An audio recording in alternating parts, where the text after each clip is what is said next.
listening to Usula Media. I am your host, Drew Murray, and I am the host of the Republican Zone. I am here with my good friend, Josh Novotny, who is the Republican leader of Philadelphia's 2nd Ward. So, Josh, thank you for coming on. I've been promising I was going to get you on for probably a year now. So, thank you for coming on. Drew. Yeah, thank you very much. We'll just get a little bit of background.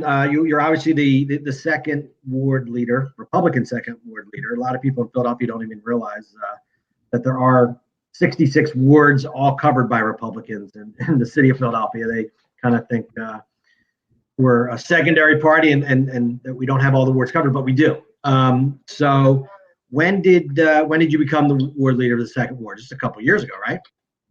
Yeah, so a little bit kind of my background. I've worked in Republican politics. That's my my daytime job too. I consult and lobby on federal issues down in D.C. For a firm, and I also have worked on many campaigns in Pennsylvania. Former Governor Corbett, currently Senator Toomey, on both of his elections to the Senate, and some other, consultant in other county races. So, politics is my daytime job too, but the 2nd Ward is where I live and raise my daughter and where my wife and I live. So it's something that's more of a passionate thing of mine to try to, bring the city back to a better place and for our neighborhood here. So. Sure. No, absolutely. And the party's got to come back, obviously. Yeah. We got to begin in many ways. I mean, we've partly not been a huge influence in the past, and in a way we're having less influence. I mean, just look at the DA's race. We saw a lot of Republicans switch over for the Democratic primary just to be able to vote against, for Vega against Larry Krasner. And part of the challenge is we need to get those people back. I think we lost thousands of people to the party. And I think everyone was kind of planning on coming back. But as well as I do, once people change, oftentimes we don't get them to come back. And we lose those crucial voters. And I don't know about you, but what I've been telling a lot of people, because they'll say, well, if I can't vote in a Philadelphia primary, why should I? Or if there are a lot of races that are almost just decided in the primary, why should I vote Republican? Why should I stay Republican? And my argument, especially this year, is we got 2 huge races coming up at a state and federal level. We have the governor's race and theoretically the race for Senator Toomey, who is not planning on running again.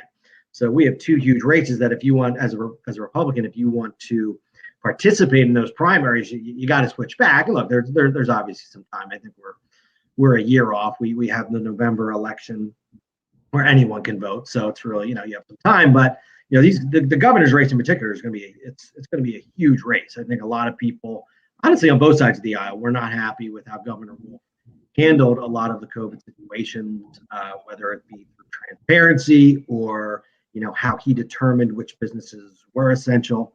So I think it's going to be a big race, and I think some of the people who've already announced, correct? Well, I met Lou Barletta through you. We did a walk around a few weeks ago when we came in to walk around South Philly. But there's a few others who have already announced, and I think you would know at least a few of them, right? Yeah. So first off, a lot to unpack there. Let me start back a little bit earlier in your statement where you said that the Republicans switched over to vote for Vega in the primary. They absolutely did. I think the concern there, at least from my point of view, I'm a party guy through and through, so I did no such thing, even though I understand the strategy. The problem is, I think that there's a dynamic within the Democratic Party. It's been stretched so far to the left on the progressive side, particularly in a city like Philadelphia, that you have kind of warring factions, right? You have the old, kind of moderate, maybe Union family Democrat, historically been Democrat for generations, and they don't really agree with much of their party anymore. Some of them switched to Republican. Some of them were already Republican. They switched to Democrat to vote for Vega. I think there's folks that want to regain the Democratic Party that want to use those people and hoping they're staying Democrats. So I think there's a lot of dynamics here. It's a very complicated situation where you have moderate Democrats wanting to keep them, you have Republicans wanting them back, and more. Right? We want more Democrats, moderate Democrats, to understand that the party has left them and gone to progressive and liberal. So there's a lot of battleground turf there. And I think it's going to continue to go. The good news is, we know when people switch, we know who they are. We can talk to them and in our neighborhoods and knock on their doors and send them mail and try to get them back and remind them, what the Democratic Party has become.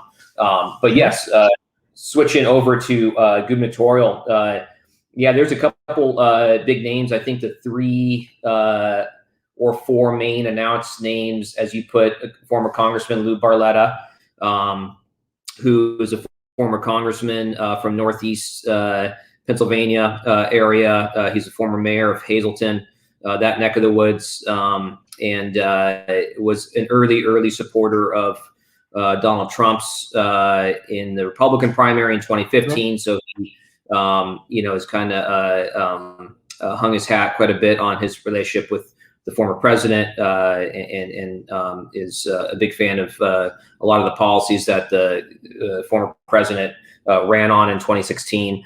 And then there's also another Trump person, former U.S. attorney in Philadelphia region in the Eastern District of Pennsylvania, Bill McSwain. Bill was known for, we talked about Krasner, was known for going after Krasner publicly.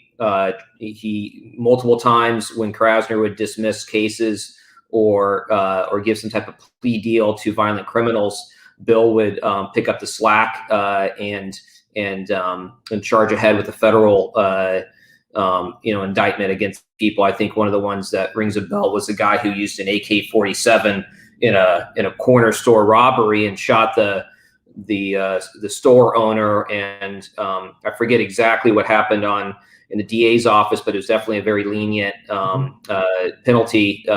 And Bill went after him with the federal law book and made sure that the criminal was indicted on that. And so he's gained a lot of friends in Philadelphia area, which I think is a big deal. And there's also State Senator Doug Mastriano.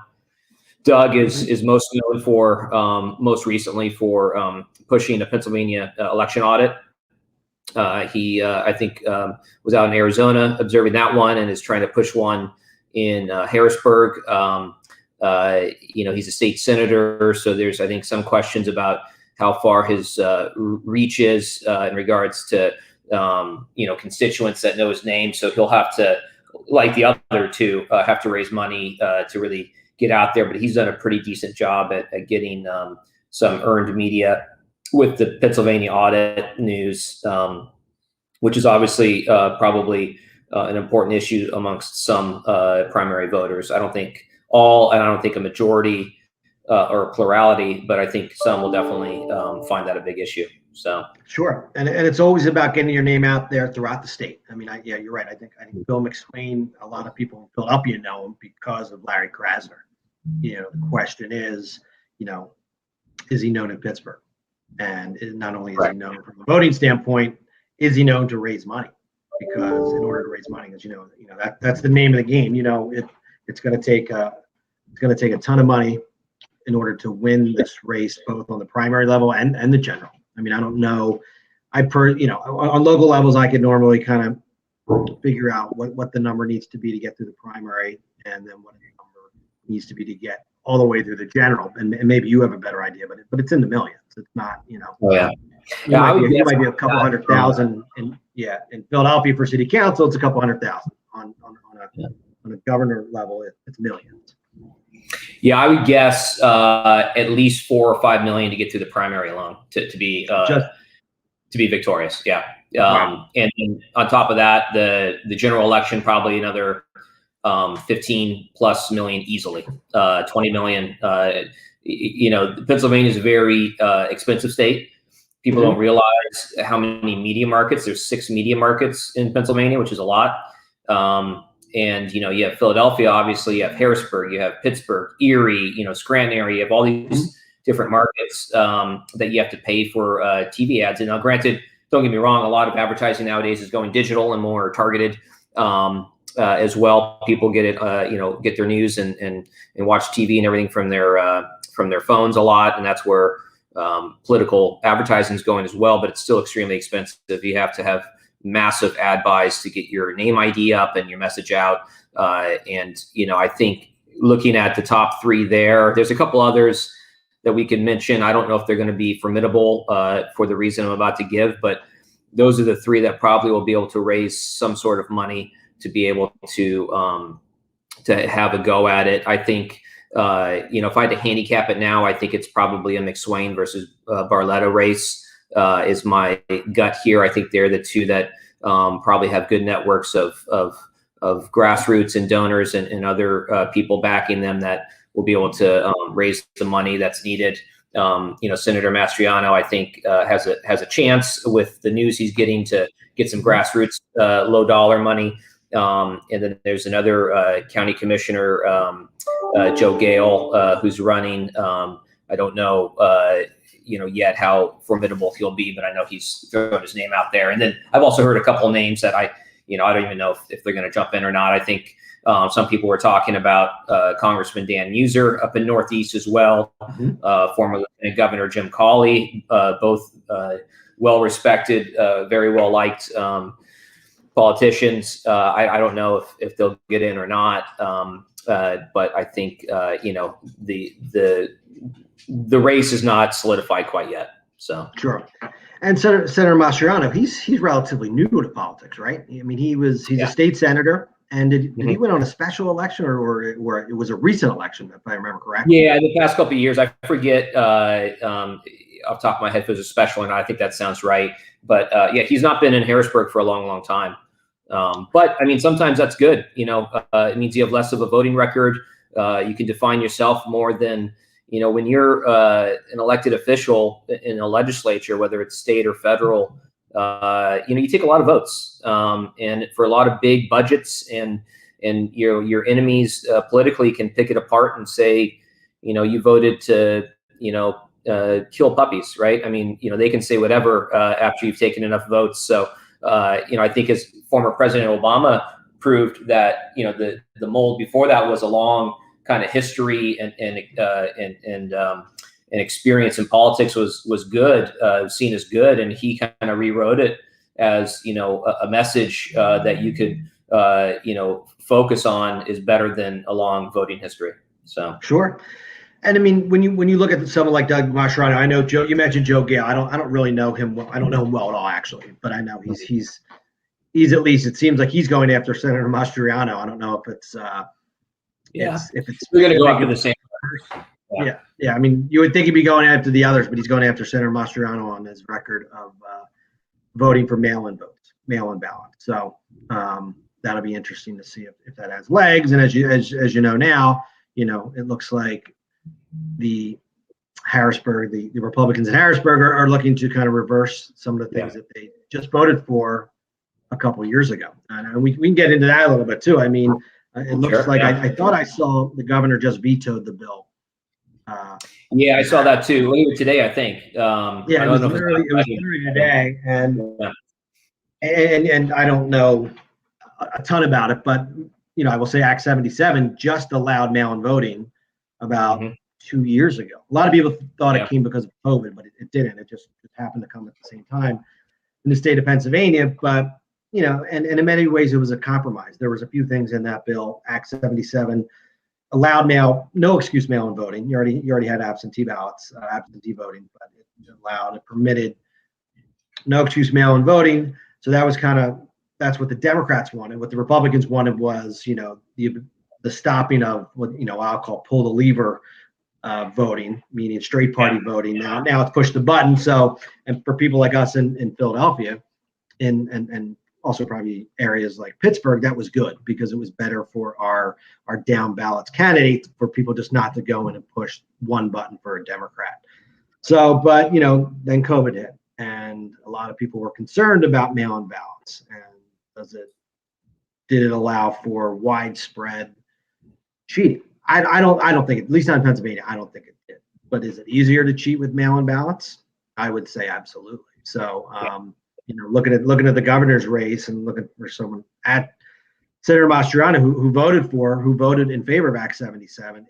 Is that going to be an issue for those people who, whether or not they approved of it or were supportive of mail-in voting, they didn't actually go on the record and vote for it. It's probably, at least at this point of who's entered the race, it's only Doug. So, we'll see if that becomes a big issue or not. Yeah, I think I think the thing to point out too, you mentioned on mail-in balloting that wasn't because of COVID. It was ill-timed in that way because I don't think there's anything wrong with mail-in, no excuse mail-in balloting. But I think it needs to, we saw, and I chaired President Trump's election day operations in Philadelphia. So, we were doing a lot of poll watching and ballot drop-off watching and things like that. And, there were people absolutely who, it's called ballot harvesting, right? They would drop off more than one. And some people didn't know that they couldn't drop off their spouse or their mom and dad's, ballot with theirs. And not that it's not still illegal, but they're dropping off 2 or 3, from a family member. And the rules are pretty complicated when it gets into that. You need to sign, a document and all that to do that. But others, were having handfuls of ballots in there, and you have no idea where it came from. If they went and picked up a bunch of people who didn't want to take it themselves, or if they were filling out ballots and themselves, So my point is, it definitely, as you said, it leaves a lot of openness and ability for fraud, which I think they need to tighten it up. I agree with them trying to do that. The voter ID portion of that is interesting, in my opinion, because not many people remember this. This is not a new issue because of the 2020 election, right? In 2012, former Governor Corbett signed into law a Republican legislature passed a voter ID bill at that point, and it got shot down in the courts as I forget the exact details, but I think it was seen to exclude some people from being able to vote, and the state was trying to, the administration was trying to allow broader access to IDs through the PADMV and for free and stuff like that to be able to vote, but it still got shot down. So we've kind of been down this road. And I agree with voter ID laws. I think that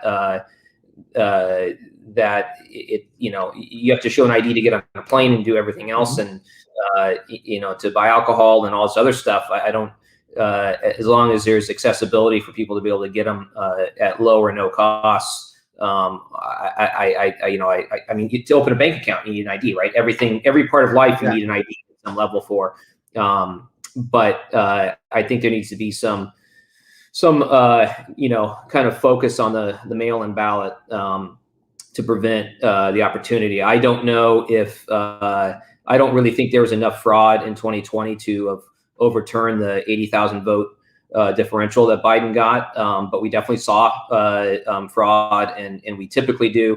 And I think the mail-in balloting, if it's left that wide open, which, by the way, the legislature in Harrisburg did not mean for it to be that broad. That was a lot of the Supreme Court in Pennsylvania, which is Democrat controlled. Yes. And there's a lot of arguments on whether they had the power to do that, but they did. So I think we have to learn from that and change the rules, which is even more the reason why the gubernatorial race this year is so important. Or I'm sorry, next year. So well, a lot of people would argue that the Supreme Court, state of Pennsylvania, were legislating from the bench. They weren't interpreting the law. They were legislating. And a lot of people, and I agree with you. There was not enough fraud to overturn 80,000 votes in Pennsylvania. And also, what I tell people who do think there was enough, I said we had 2 pretty big wins at a state level. Stacey Harity and Tim DeBoer. I said, so if there was widespread fraud, you're going to throw out a lot of votes that they got. So we as Republicans may have lost the presidential election, but we took 2 pretty big seats at the state level. And the one thing. And I agree, we need to tighten up those laws because, again, what I tell people who seem to forget, if you go back to Bush Gore, there was only one state that won it for President Bush. And I just looked it up. I'm not going to take credit for having this good of a memory. And maybe you might know the number. It was less than 600 votes.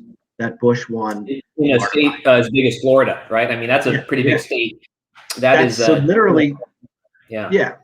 It was probably 0.001% of the vote. Yeah. So 600 votes.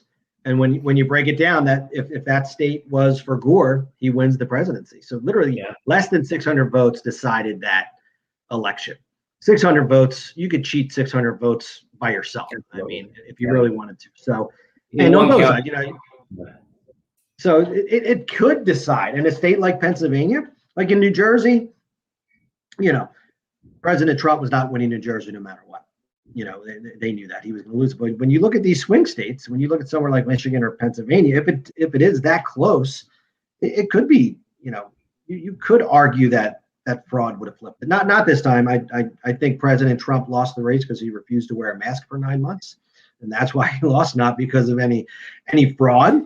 But I saw ballot harvesting. I have a friend of mine, a committee person, a Democratic committee person, who told me, "Oh, I'm going around picking up all the ballots of the people in our neighborhood who are too old to get to a mailbox." That's illegal, But she had no idea it was illegal. That's part of the problem too. That people. Well, that was my point.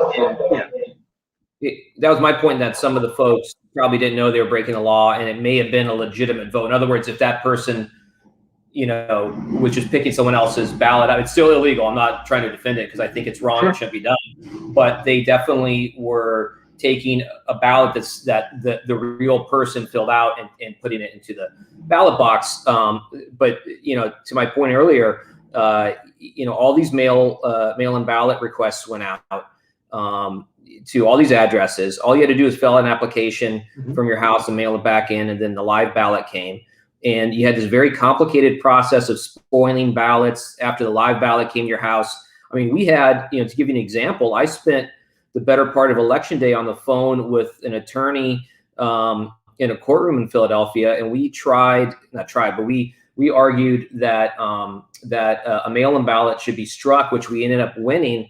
And I'm not going to give details on where it was, but somewhere in the city there was an actual judge of elections who had a live mail-in ballot that was requested. And the rule is that if you want to vote in person, for whatever reason, on Election Day, instead of putting in that mail-in ballot, you need to take it into the polling location, and it's called spoiling. They need to destroy it in front of you, and then you can go and vote on a machine.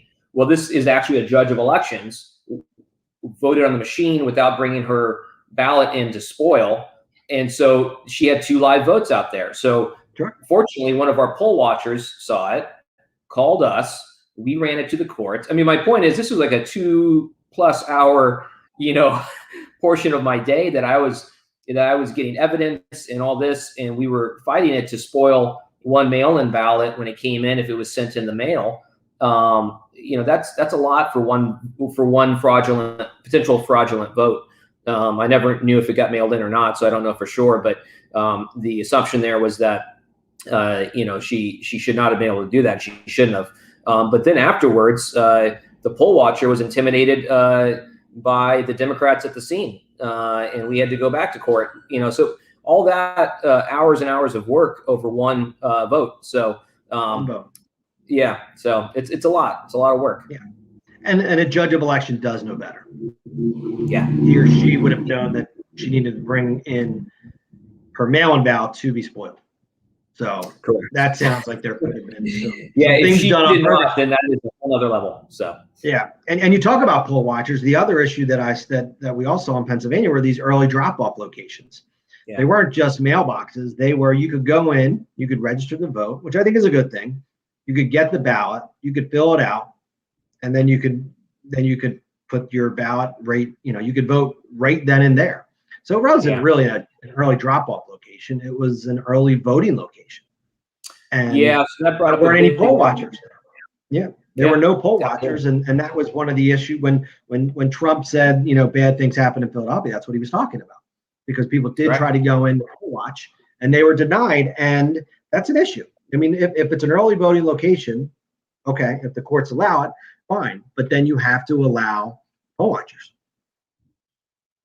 Yeah, you're right. It was like they were winning on a technicality on what the definition of the location was. And I know that some city officials will wholeheartedly disagree with what we're saying, but if you can walk in and go from unregistered to registered to filling out your ballot to officially submitting it all within one trip in just a few minutes, that's voting to me. And there definitely should have been some poll watchers in there. I'm not talking about causing trouble and stuff like that, but there needs to be oversight. There needs to be layers of checks and balances. That's our government. That's what makes America great, is that checks and balances on all levels. And I think I think that was a huge mistake by the city. They should have allowed that, because whether it was, in all accounts, everyone that we knew going in there was a pretty clean, smooth process. But why be secretive then? Why not allow poll watchers, right? So. Yeah, I'm sure in many cases they thought that people were going to come in and cause trouble. And maybe it could have happened, but you're right. Why not keep everything above board so there is no question? And we should do that no matter what anyway. Everything should be to a level that's above board, that everyone is confident that the election was done in a fair manner. Again, I think Trump lost for other reasons. I don't think there was enough fraud to overturn the election, but if there's the appearance that there might have been, then that is enough for some people to really think that President Trump absolutely won. So, I think it needs to be tight. Yeah. I understand the first. Sorry, go ahead. And if Wolf wants to veto the bill, okay, but something needs to be done, and I think even the Democrats need to understand that if there was any evidence of any fraud, let's do whatever we can. And I agree with voter ID as well. And the law is interesting there. The first time you vote at a division, if you move into a new division, a new ward and a new division, you have to show your ID the first time. So if you're showing your ID the first time, then what is the problem with having voter ID? And if you're showing if you must show it the first time you show up to vote in person, what about the mail-in ballot then? Should you not maybe need to show ID to get the mail-in ballot if it's the first time you were voting in that specific division? Absolutely. Those are great questions. And not only that, if they suspect that that for any reason that this may not be the right person voting, they can ask for ID as well. So I've had it before where they were not sure my address was the right one. It was right after I moved, so they were like, "Oh, there's two addresses in the system," that type of thing. And for whatever reason, when I re-registered to vote in the new address, it didn't, nix out the old address. So when I went to vote, they asked me for ID to make sure. And happily, I was glad to see it work out that way. So sure. And at a state level, I think there should be legislation on when voter rolls should be cleaned out. I mean, that's another issue. In the city of Philadelphia, I know there's issues of people who haven't voted in 10 years and they're still on the voter rolls. So, there has to be some sort of legislation or some sort of process at a state level that says if you don't vote, let's say, for example, in 3 elections in a row, then your name is wiped off. And it's not a big deal. All you have to do is go re-register. That would clean out the rolls. That would mean, if someone passed away or if someone moved. I mean, that's the big thing, right? People who move out of the state and don't tell the state that they're moving, then their name is going to be on that voter roll for years to come. Because a lot of people don't realize that. If you let's say I moved to California and I didn't tell the commissioner's office of the city of Philadelphia that I moved, they don't know that I moved. Correct. There's no. I think there are some states, and maybe a state like New Jersey and Pennsylvania have agreements where they will notify. But for the most part, if you move out of the state of Pennsylvania or you move, your name's not coming off the voter roll unless you physically call and tell them. So, that's another issue. So, and we have absolutely another big race coming up next year is the senator's race. Unfortunately, I'll say, Senator Toomey, I wish he would run again. He's more of an older school Republican that I kind of compare myself to, and he's decided not to run again, and I get it. X amount of years in public office can be tough, but that's a huge race. As we're battling to take back the Senate as Republicans, and we're going to, obviously we're losing Senator Toomey. We have to win that seat. So, have you heard any whispers of who we think is going to be running for Senator Toomey's seat on the Republican side? Yeah. So I worked for the senator for about 4 years, and then have voluntarily worked on a lot of his political campaigns since, and I consider him a great senator and a friend, actually. And so I actually, just to kind of background, so I know maybe not all your viewers have a great impression of him after the impeachment vote and whatnot. And I wrote an op-ed that was in Broad and Liberty, talking about how kind of ironic it was that this man was getting called a rhino after years of being one of the most conservative members of the United States Senate, and he still is rated that way. In fact, the Inquirer wrote an article, I think it's front page today, or maybe yesterday. Jonathan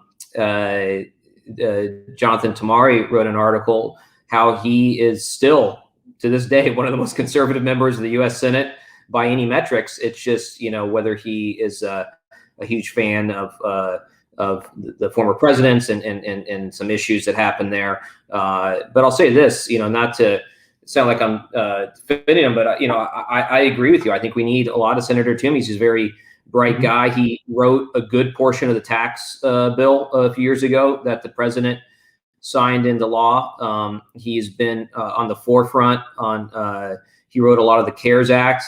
He's on the forefront of a lot of the major discussions, including now the infrastructure bill and a lot of things. He's, a giant when it comes to being able to try to strategically corner Democrats on issues. So I think we need, there's big shoes to fill, is my point. So, I'm sorry to see him retire, but I understand it. He's, he deserves a private life again after giving many years to public service. So, but in regards to filling his seat, there's a few folks out there. I think the two announced folks are out of the region here, Jeff Bartos, who's a businessman, and he ran for lieutenant governor before, and I think gathered a lot of goodwill around the state in regards to Republican Party folks and other opinion makers around the state. And I know he's off and running very hard right now. There's also a former congressional candidate who ran against Connor Lamb out in Pittsburgh area, Congressman Lamb, last cycle, named Sean Parnell. He's a well-decorated veteran, and has a good background. I think he's known for having a good relationship with Trump Jr. as well. I think what you're going to see is two folks in that scheme, one from Philadelphia suburbs, one from the Pittsburgh area, kind of west versus east battle there. To be interesting to watch. I like both of them. I think they're both, great individuals. They have big shoes to fill, as I said, with Senator Toomey. But, like I said, with the governor's race, I don't think it's done yet. I think there's a couple names out there, wealthy business owners who could put some of their own money in, which makes it a game changer. With federal races like Senate, there are caps to how much an individual can give. So it's not like governor where someone can write you $100,000 check and you're off to the races. The limits are, for a primary are $2,700. And so you have to have a lot of supporters to be able to raise the money to win in a race like that. So I think, a self-funder could be a game changer, and I've heard of two self-funders potentially getting in. I don't know how much, what they would put in, if it's a few $100,000 or a few million or more, but I think the race is still fairly open. I think probably some would say Parnell is the most conservative person in, and he may have a leg up on that. But Bartos is a hard worker too, so I think it'll be an interesting dynamic and kind of a lot to watch going forward here on who else jumps in, or if it's just going to be the two of them kind of slugging it out. So, and then they both kind of under, I'll call the Trump umbrella. They were strong supporters of Trump, or was Sean Parnell more of a supporter than Jeff? Yeah, I think they were both supporters. I think Bartos probably more on the issues supported. Parnell, as I said, has some type of personal relationship with with Don Jr. So I think he'll probably be seen, whether rightfully or not, probably be seen as more of a Trump supporter or loyalist, which brings up the question too. If the primaries here are going to be a litmus test by who is the bigger supporter of the former president, or who is the bigger supporter, like we talked about with Senator Mastriano, the bigger supporter of election reform. What is going to be the issue that drives the train here in the primary? I think we'll see soon. I think the folks that want to win on the conservative side in the primary, but also be electable in the general, which I think is really important in Pennsylvania, and I'll talk about why in a second. But there's a lot to be said about someone who can kind of thread that needle and not lose voters one way or the other. And then there's some that are going to be stronger in a primary, but maybe not as good in a general. So I think it depends on if the folks that want to thread the needle a little bit can control the message and not let it kind of get taken off the tracks. You're exactly right. President Trump could help someone through a primary and have them could be the reason they lose in a general. Because Pennsylvania is very much a 50-50 state. So you need those Democratic votes. And if you go into a primary and you're saying Trump, Trump, Trump, that could really hurt you in a general. And you're right, you need to thread that needle. That's the perfect expression. How do you thread the needle to get through the primary, but not hurt yourself in a general where you really need votes on both sides of the aisle? And I think you do that by talking about issues more than, as I said, the popularity test of who's closer to the former president. There's a lot of really important things that I think the former president will be known for, right? Probably ringing the bell on China. People were not talking about China like this 4 years ago, and like or hate his execution on dealing with the situation. He will probably be remembered for ringing the alarm bell quite a bit on it. So there's a lot of policies I think you could talk about that people will agree with, that will get you a lot of votes. It's whether his endorsement and things like that come in and play a huge vital role. I think it'll be interesting to watch. The state has kind of shown that if the president's not on the ballot, some of his base in rural areas of the state won't show up to vote. They didn't in the midterms last time around.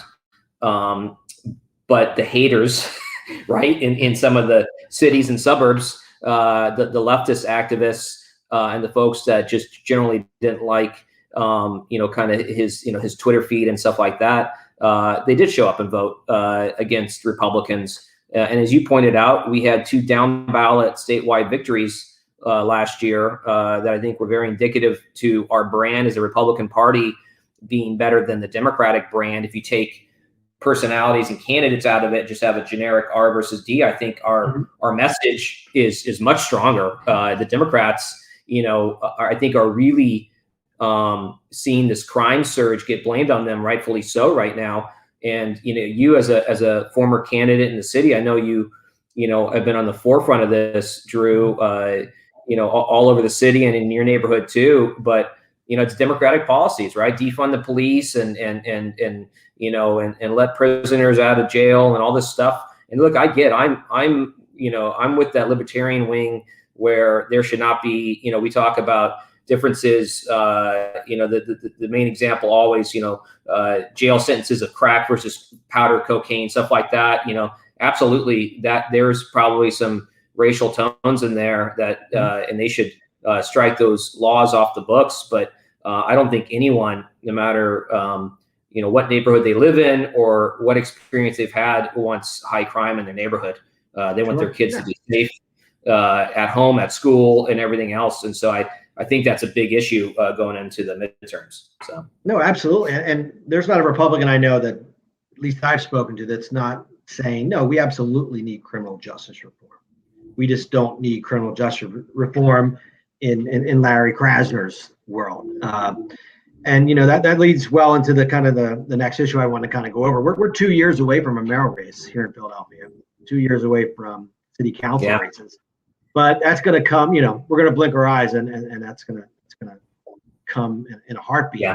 And what makes Philadelphia even more interesting is when you step down, when you announce, for example, if you're going to run for mayor, you need to step down for city council. So we're going to see in the very near future, even if the mayor's race is 2 years off, or a year and a half off, whatever, a little less than 2 years, we're probably going to see some special elections because, for example, and I'll just use examples that are already out there. If Alan Dom says, hey, I'm going to run for mayor, he has to give up his seat on city council. And so there will be a special election soon thereafter to replace his seat. And I use Alan Dom as an example because Alan Dom doesn't take a salary. And if there's one person who could go without a city council salary, is the person who doesn't even take a salary. So, I think we're going to see Alan Dom be the first person to come out. And that could be in a few months. I mean, I don't think we have too much longer before we really start hearing names of people who are announcing officially. I mean, a lot of people can talk about it. They can come out and say, hey, I'm developing an exploratory committee to run for mayor of Philadelphia. And you don't have to step down there. But as soon as you file that paperwork and really go into raising funds for that race, you have to step down. So I think by the end of 2021, we're gonna see people step down from city council and announce their intention to run, or put in the paperwork to run. Yeah, I think I agree with you. And Dom's a prime example because he no doubt is going to self-fund to some extent.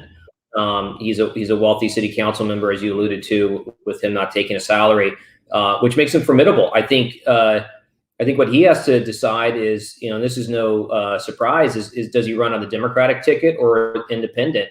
They both have their pros and cons. I don't know if he would, he's seen as a pro-business, pro-jobs Democrat, and he could probably focus on a couple of other issues that he agrees on that might attract some progressive voters. But I think we saw with Vega that it is very tough to run in the middle in a Democratic primary in the city of Philadelphia. That is stacking the cards against you from day one. And Councilman Dom is a very smart guy from all I've heard. I don't know him personally. So I think he's probably looking at, okay, what ticket do I run? An independent? I don't think he'd run as a Republican. He's never shown those tendencies.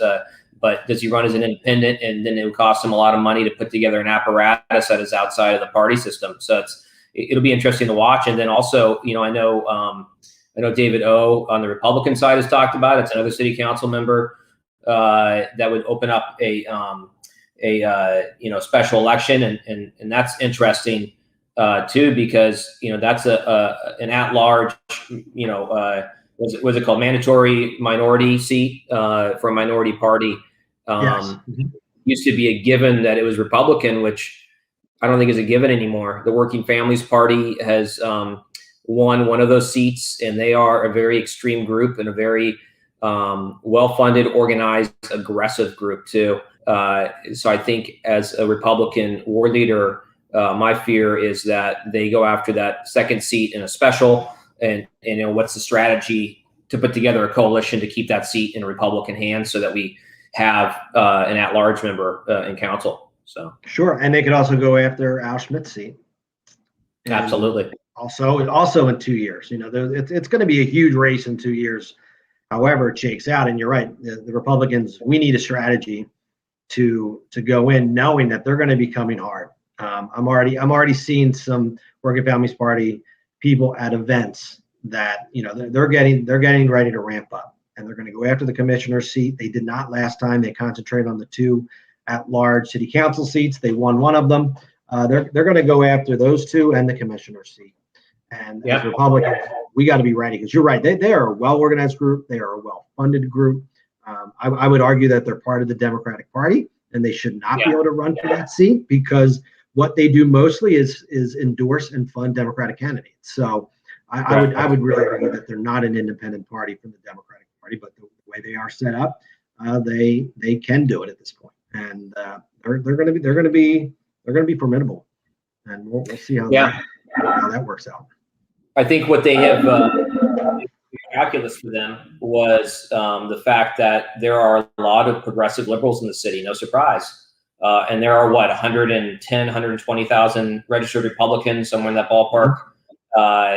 And, to get them out, we need to get a large chunk of our Republicans out to counter the progressive. They're telling people like, look, vote for a couple Democrats at the top, but, vote us in as well, in your group, and we can take out that last Republican. It's a strategy that is formidable. And I'll tell you, on organization, I saw them firsthand on election day and election week, and they were trying to get people's names and contacts and ask them questions while in line to vote in the 2020 election. And they were not using it for the 2020 election. They were gearing up for this year and next year, in the coming years. They're trying to ID people on who the progressives are that are voting and get them to vote for their candidates. It's scary, to be honest. Yeah, no, absolutely. And look, they do a good job of it. We can't deny that. And they are a grassroots organization, and they know how to raise money. I mean, it's amazing how much money they were able to get together and put into Kendra Brooks's election 2 years ago. And yeah, they almost took they almost took both seats. So, as Republicans, we need to get out the vote. I think that's going to be the biggest thing, get out all Republican voters, as many as possible. And we need to find those middle of the road Democrats. Honestly, we need to find people like me, who I was a Democrat my entire life. And, I leaned right, but I was always a Democrat. We need to find people like me who, even if they're still Democrats, we need them to vote for the Republican candidates in that election in 2 years, or if it's a special election in 1 year, in order to keep those seats. Because I'll be honest, I think the majority of the city of Philadelphia, they might be Democrat, but I think they're more old school Democrat than they are progressive. And we just need to get them out to vote and actually think about who they're voting for, and not just go in and think, oh, I'm going to vote for the mayor, and not think too far down the ballot of those other seats, because it is so important. No, I agree. And I think what we need to do is be well organized and funded, which is an easier said than done thing. But, as I talked about earlier on how policies win, right? If you have someone that doesn't understand, if a candidate stands for X, Y, or Z issues, and you just see a D versus R next to their name, the D is going to win in Philadelphia. If you talk about how that R is for charter schools and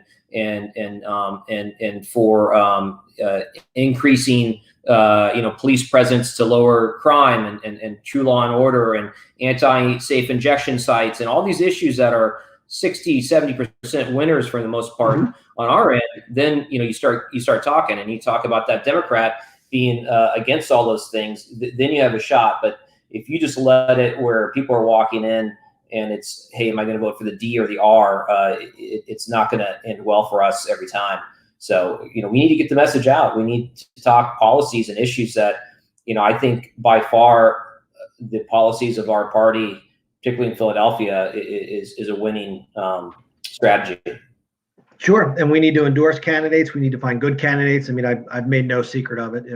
If David O runs for mayor, I will be putting my name out there to be hopefully one of the endorsed or the endorsed candidate of the Republican Party for that seat. So we'll see. It's going to be an interesting 12 months in the next 12 months. Well, I'll be supporting you. That I think you have a good story to tell as well. The Democratic Party left you, as you pointed out. And there needs to be some common sense in government. I think more and more it's raising a family in the city has only gotten harder in the past year and a half. Watching some really bonehead decisions by our city government, pre-pandemic as well, with the safe injection sites. But during the pandemic, I think people are really concerned. We saw a lot of people move out of the city. They didn't like, as I said, all the law and order stuff with Krasner and with Kinney cheering him on. People had enough at that point. So I think I'm happy that you are planning on running again. Hopefully, fingers crossed. And you're a guy who can talk about message. Obviously, you have a podcast, so you're decent That's at right. That'll talking. help me out. Yeah. Yeah. So speaking of the podcast, we're coming up to the end here. So I want All to right, thank you. That interviews where you're looking at the clock all the time, thinking, "Oh my God, we gotta wrap up quickly." They're good interviews. So I appreciate you coming on. It was a great conversation. We'll have to have you come on again. So, but thank you for coming on, my friend. Hey, thanks for having me, Drew. I loved it. Thank you very much. Yeah. So you're listening to USLA Media and the Republican Zone. Thank you for listening and have a great day.